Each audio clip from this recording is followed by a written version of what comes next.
Well, Mr. President, the junior senator from Connecticut certainly believes in saying the quiet part out loud.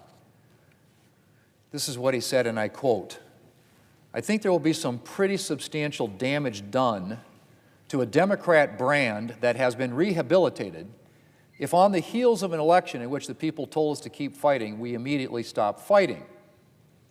He said that on a podcast yesterday. He went on to say that the 2026 election is just 12 months away.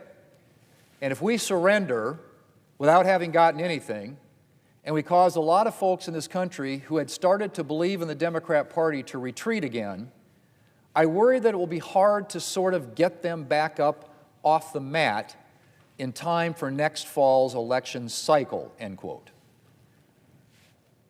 Let me repeat that, Mr. President. This is what he said. "I worry that it will be hard to sort of get them back up off the mat in time for next fall's election cycle," end quote. I'll let that sink in for a minute, Mr. President. I don't think it's a secret to anybody that the Democrats shut down the government for political reasons. There's been plenty of news coverage of the incredible pressure that their far-left base has been exerting. But in case anyone was still under the impression that Democrats were driving this shutdown toward its 40th day out of concern for the American people, well, the junior Democrat from Connecticut pretty handily dispelled that notion. Again, that's what he said. "I worry that it'll be hard to sort of get them back off the mat in time for next fall's election cycle," end quote.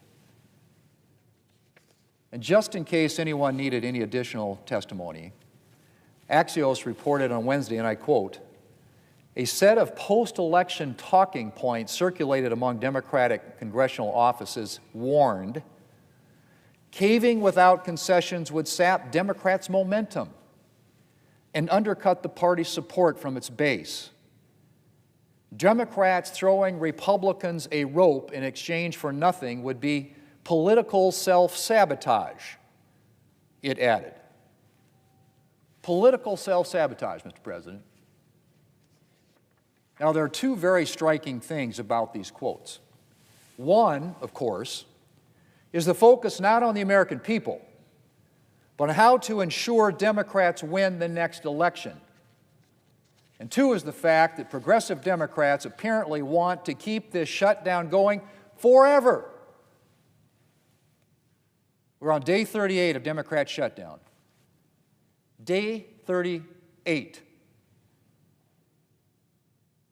Federal workers have gone more than a month now without pay.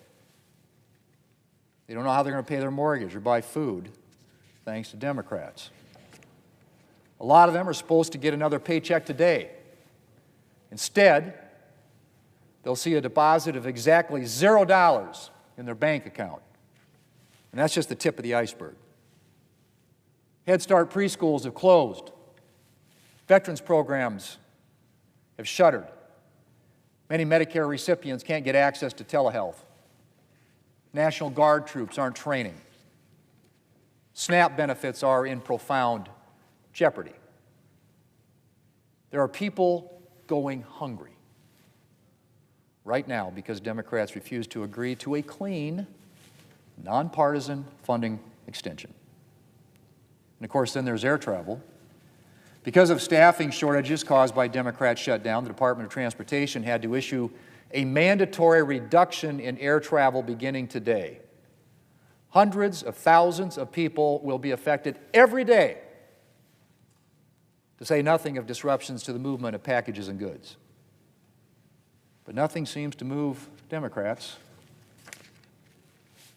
Nothing. Not hungry Americans, not massive disruptions to our economy, nothing. Mr. President, if I were a Democrat, I would be embarrassed. I mean, flat out embarrassed to walk into this building every day, to walk past the men and women of the Capitol Police who are not getting paid thanks to Democrats,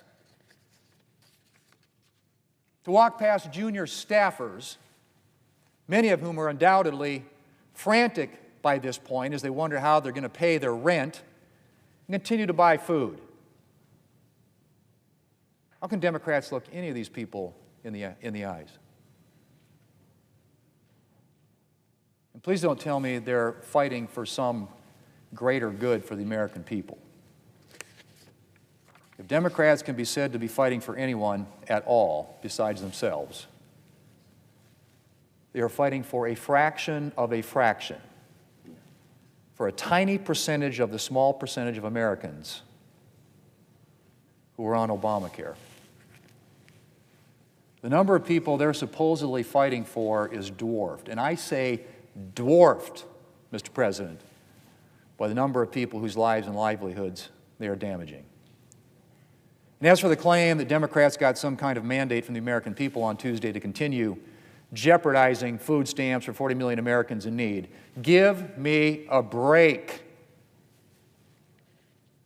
Democrats performed well in 3 states where Democrats often perform well. Congratulations.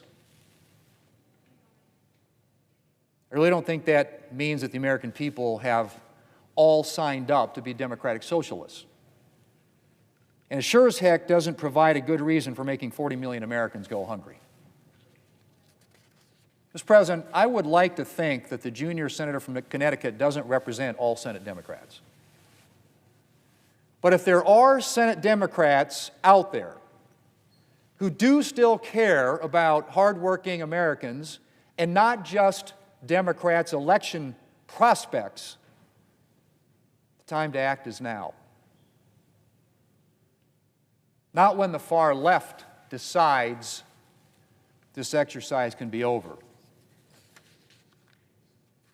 Not when federal workers are lining up at food banks for their Thanksgiving meal.